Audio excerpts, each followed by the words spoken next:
already know I hate this part. Public speaking is not my jam. But I just wanted to say, first of all, thank you to John and Gabriel for coming. This is a really important moment for us in history. I say it all the time on our show that we've been doing for 2 years, that we're really at a crossroads in the United States of America. We're going to go one of two ways. And Julian Assange has been made the example. He's been made kind of the boiling point.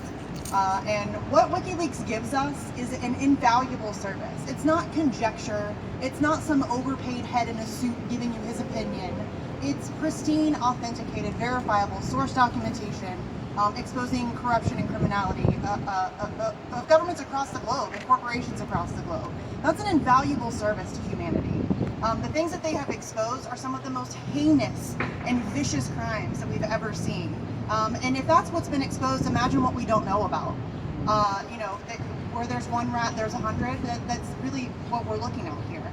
And so they're using Julian Assange as the example. They want to make an example out of him. It's not even about Julian. Yes, they want to shut him up. Yes, they want to make him go away. But this is about silencing all of us. All of us. You, me, all of us. This is coming for all of us. And he's just being used as the example to make everybody afraid to speak out against the U.S. empire, against Western empire. And we have to fight back against that. We're running out of time. If Julian Assange is allowed to be extradited, he's allowed to be brought to the United States, it's over. We can't, how do you come back from that? Once you lose, this is your First Amendment. This is not a game. This is your First Amendment. And once that's gone, it's gone. Think about how hard fought that was just to get it the first time. Do you really think we're going to be able to get it the second time? Because I don't. I don't. And so we're holding on to it by a thread. It is just barely there as it is. We have protest laws, anti-protest laws across the country cropping up.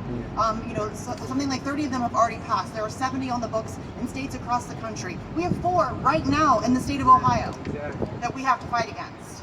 And that is what they're coming for. They don't want dissent. They don't want you to speak out against them. They don't want their crimes exposed. They want to be able to do all of those things in silence and in the dark. And we cannot allow that to happen. Again, look at the things that have been exposed that we know that has happened. I don't want those kind of people to be able to do that under the cloak of darkness. They need to be exposed every day, all day. People in power should be terrified to step out of line. They should be afraid to do anything wrong. We should have complete privacy. They should have none. And it's backwards. It's backwards. Absolutely. They have complete privacy and you have none. They know what you eat. They know where you go to school. They know where your kids go to school, what store you shop at, what size shoe you wear. They know everything about you. And that needs to be flipped. We need to flip that immediately. People in power should have no privacy. None. Zero. Zip. You don't get any. Once you put yourself into a position of power, that's what you should be signing up for, period. And that's the fight. And I say this all the time. The fight for Julian's freedom, the fight for the First Amendment, the fight for free speech, that is the front line of every other fight that you want to fight. If you want healthcare, how are you going to get that? If you can't put out legitimate information, how are you going to do that? We already know there's a whistleblower, Wendell Porter, who worked for a health insurance lobbying company. His job was literally to write propaganda to confuse the American populace about the Canadian healthcare system.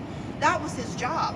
That's what we're fighting against. If you want to fight for green energy, if you want to fight for literally anything, you cannot do that unless we win this fight right here today.